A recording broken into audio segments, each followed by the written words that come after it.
창세기 9장을 보면서 하나님께서 노아의 가족들로 하여금 이제 새로운 천지 창조를 하시는 것 마냥 그들로부터 새롭게 이제 인류가 번성하기를 원하셨습니다. 주님은 얼마나 복된 분이셔요. 얼마나 아름답고 자비로운 분이셔요. 모든 사람이 다 한 가지로 뭐 한 사람도 남김없이 모두 멸망당해도 우리는 할 말이 없거늘 주께서는 얼마를 남겨놓으사 희망의 불씨를 살려놓으사 우리를 소생케 하셨습니다. 그러므로 주께서 하시는 모든 선한 일에 내게 원인이 있는 게 아니에요. 내가 받을만 해서 내가 그래도 이 정도 했으니까 주님이 이렇게 선하게 대해줬다. 홀이라도 그런 마음을 가지셔서는 안 돼요. 주께서는 사람이 하나님의 대리자임을 알려주셨고 또한 무지개를 언약의 증표로 허락하셨습니다. 그리고 생육하고 번성하라 하셨으며 육식을 허용하셨지만 함부로 피를 흘리지 말며 또 피를 마시지도 먹지도 말라고 하셨습니다. 이것은 생명 존중의 사상을 알려주시기 위함인 것입니다. 사랑하는 여러분, 주님이 다시는 홍수로 이 땅을 멸망하지 않겠다 하셨는데 베드로가 쓴 서신에 보면 마지막 날은 불의 심판이 있을 거예요. 요한계시록도 그러잖아요. 그러므로 우리는 그 심판이 세상의 마지막임을 기억하면서 두렵고 떨림으로 그 모든 불과 유황으로부터 건질 만한 복된 믿음을 계속 지켜나가야 됩니다. 여러분, 믿음으로 사는 게 수없이 공격을 받아요. 저도 어제 동역자들과 정말 오랜만에 전화통화를 좀 했는데 여러분, 믿음으로 살아간다는 것이 쉽지 않아요. 그러므로 모이기를 힘쓰고 매일 말씀과 기도 가운데 우리 자신을 하나님께 노출시키고 매어 달리고 그럴 때도 우리가 좀 미지근하면 주님이 또 고난과 고통을 통해서 더욱더 그분을 붙잡게 하셔요. 믿음으로 사는 삶에 있어서 우리가 어제 봤던 본문에서 함은 그만 오류를 저지르고 맙니다. 물론 노아도 술에 취해서 벌거벗고 자는 오류를 취했죠. 우리가 여기서 이 함이 받은 저주가 가나안에 국한되어 있으며 이 가나안도 자동적으로 저주를 받은 것이 아니라 마치 함이 했던 부도덕적인 죄악을 가나안도 그대로 답습하여 부도덕의 극치를 이루었다는 사실, 그래서 멸망을 당했다는 사실을 우리가 보았습니다.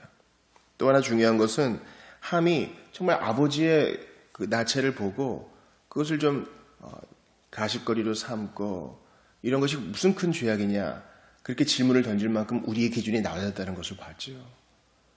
부모를 모욕하고 부모에게 대들고 부모를 때리는 자는 사형에 해당하는 큰 율법의 조항으로 다스려져야 했습니다. 우리 주님께서는 하나님의 대리자로서 사람을 그리고 주님의 대리자로서 부모를 또 모든 권위자를 세우셨습니다. 우리가 옳지 않은 것에 항거하는 것은 당연하다 하겠지만 당연한 부모의 권리를 우리가 무시하는 것은 하나님을 대적하는 것입니다. 혹자는 이렇게 얘기할지 모르겠어요. 아니, 목사님, 아버지가 돼가지고 그렇게 대낮에 술에 취해가지고 빨개 벗고 자는 거 그거 창피한 일 아닙니까? 맞아요. 맞는 말씀입니다.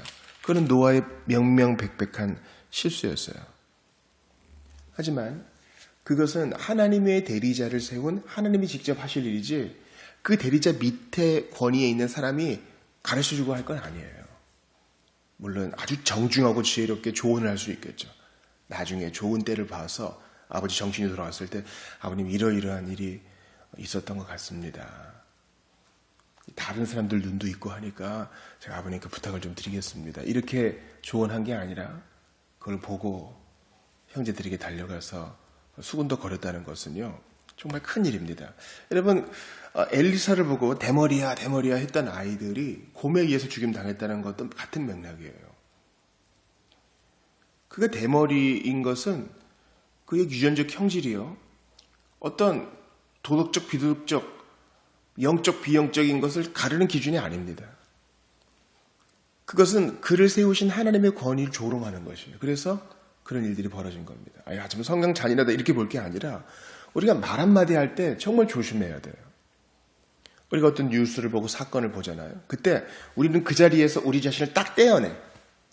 그리고 내가 아는 모든 지식을 동원해서 그걸 비판해요. 여러분, 바른 비판 필요한 거예요. 그래야 정의로운 사회 세워집니다. 그래야 음지에서 고통당하는 이웃들이 그나마 좀 기지개를 풀 수 있어요. 정당하게 비판해야 돼요. 그러나 그 비판이 교회 안에서 사용될 때는, 하나님의 백성 안에서 사용될 때에는 정말 고심하면서 이게 덕을 세우는가, 이게 하나님께 영광이 되는가. 내가 비판을 하면서도 주께 찬양하는 것만큼 영광을 돌려야 돼요. 이 비판이 교회를 세우는 일인가, 정말 조심해야 됩니다. 그러니까 나쁜 것을 나쁘다고 얘기할 때에도 우리는 하나님 앞에서 해야 되는 거죠. 양심에 거리낌 없도록 조금 늦어도 괜찮아요. 그런 면에서 조엘 오스틴의 이 긍정의 삶을 오카나 목사님이 세월이 지난 후에야 비판하신 것은 저는 참 옳다고 봅니다. 그동안 얼마나 많이 곱씹어 보셨겠어요. 또 본인의 아들의 책도 영향도 있었을 것이고요. 그러므로 우리는 칭찬은 빠르게, 듣기도 빠르게, 비판은 천천히, 말하기도 느리게, 정말 한마디 한마디 이렇게 신앙 작가는 한자 이렇게 찍어 쓰잖아요. 그런 것처럼 우리도 정말 비판의 날을 세운 말을 할 때에는 조심해야 됩니다. 차라리 침묵하는 바보가 되는 게 하나님께 영광 돌릴 때도 있어요. 모르는 바보 말고요. 알지만 그것을 어떻게 주안에서 아름답게 해결해야 되는가 고심하는 바보가 더 나을 때도 있어요. 오늘 우리가 시간 관계상 10장을 읽지 않았지만 어제 웹체인 성경 읽기 본문에 10장이 포함되어 있으므로 잠깐 10장을 설명하겠습니다. 10장에는 셈과 함과 야벳, 순서로 따지면 야벳과 함과 셈이에요, 원래는. 이들로부터 이제 나온 족속들, 또 나라들 나오죠. 70개의 목록이 나옵니다. 여러분, 70개 뿐이었겠어요? 더 많겠죠.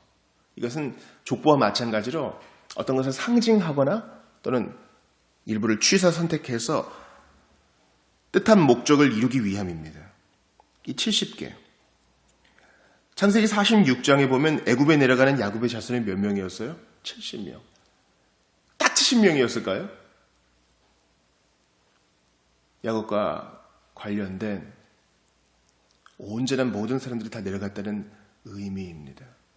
성경 안에 숫자가 조금 다른 것은 이것이 다 신학적인 교훈을 담고 있기 때문이에요. 누가복음 10장에 보면 예수님께서 전도대를 파송하실 때 제자들을 몇 명 파송하셔요? 70명.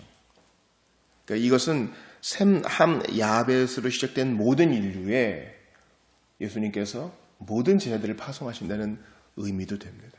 모든이란 뜻이에요. 인류가 이렇게 70족속으로 70나라로 모두 골고루 퍼졌는데 이들은 모두 다 그게 함의 자손이든 또 이제 그리스나 유럽 쪽으로 간 야벳의 자손이든 다 복음이 필요한, 은혜 아니면 안 되는 족속들인 것이죠. 한 가지로 다 구원받아야 될 죄인입니다. 그런데 이 세 아들이 배치된 순서를 보면 셈이 함 다음에 나와요. 즉 유기된 자, 즉 하나님 앞에 일종의 형벌과 저주를 받은 자가 먼저 나오죠. 함의 자손이 먼저 소개되고 그 다음에 셈이에요. 창세기 4, 5장에서도 가인이 먼저 소개되고 그 다음에 셋이 나오죠. 창세기 25장에서도 이삭보다 이스마엘이 먼저 소개됩니다. 또 창세기 36장, 37장에서도 야곱보다 에서가 먼저 거론되죠.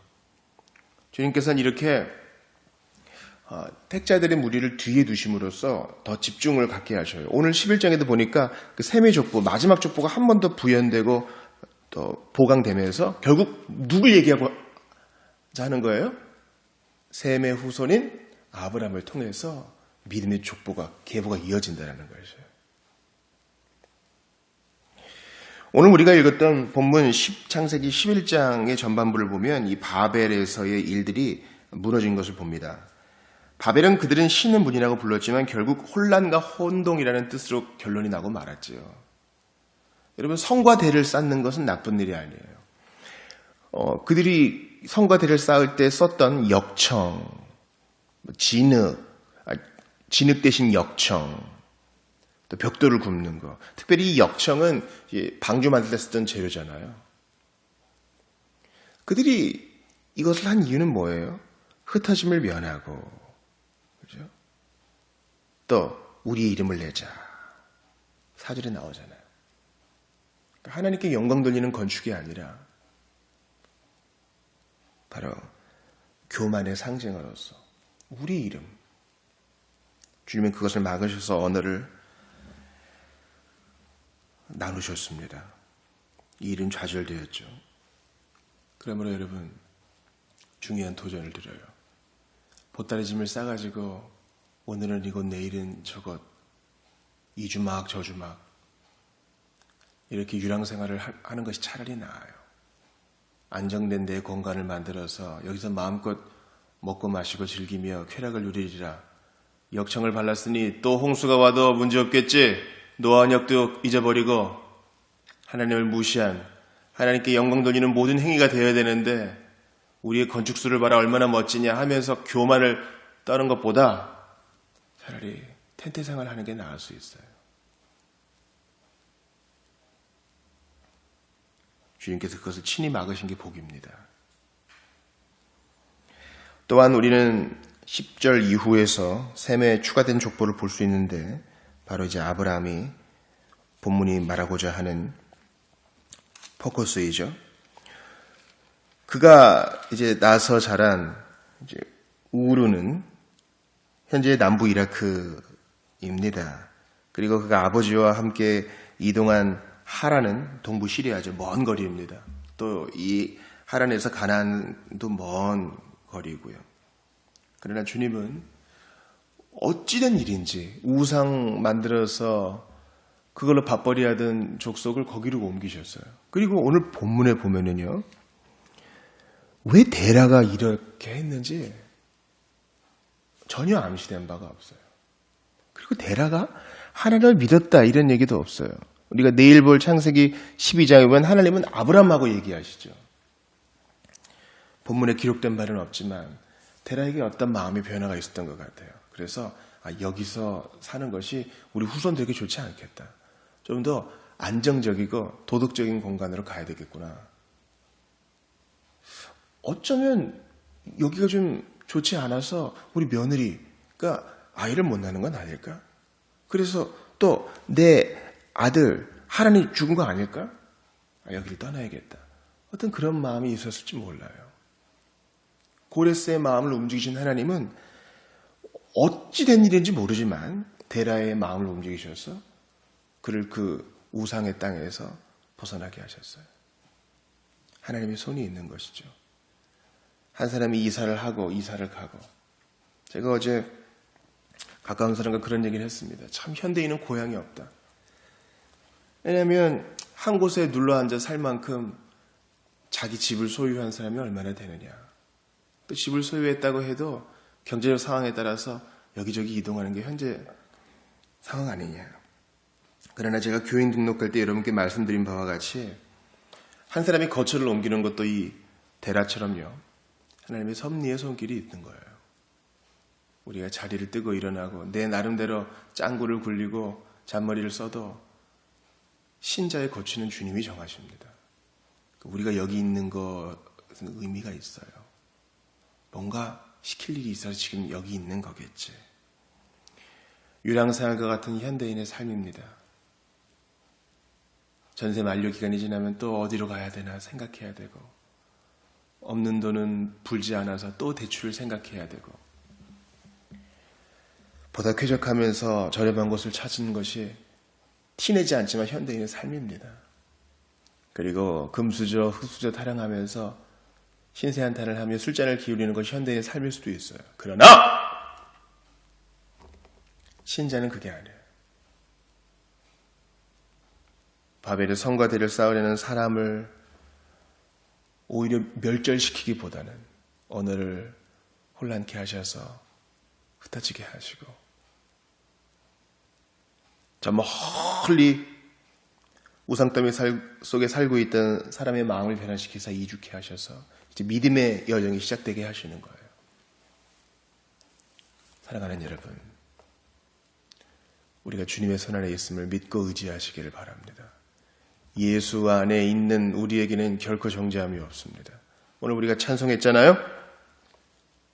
하나님이 세상을 이처럼 사랑하사 독생자를 주셨으니 이는 저를 믿는 자마다 멸망치 않고 영생을 얻어 누리게 하려 함이로다.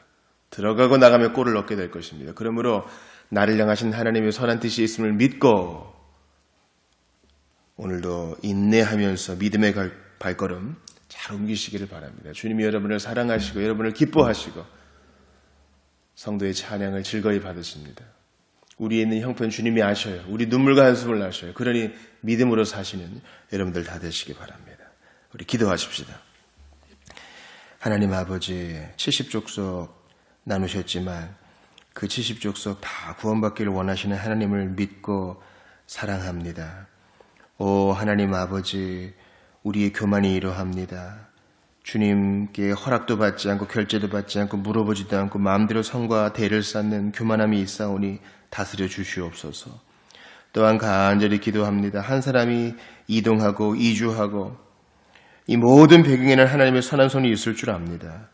아버지 하나님, 우리는 모든 것이 다 안주가 되고 보장된 삶을 원하지만 주 안에 있는 삶은 그런 것이 아니에요. 하나님만이 주시는 초자연적이고 영적인 평안인 줄 믿습니다. 그럼에도 불구하고 주시는 주의 평안과 위로를 마음껏 맛보게 하시고 주의 위안 속에 오늘도 찬양하며 주님 위에 살게 하여 주시옵소서. 우리의 발걸음 주님의 섭리로 이끌어 주셔서 오늘도 도울 자 돕게 하시고 기도할 일 기도하게 하시며 우리 자신을 잘 지켜서 오늘도 찬송하며 좁지만 거룩한 길 가게 하여 주시옵소서. 주 예수님 이름으로 기도하옵나이다.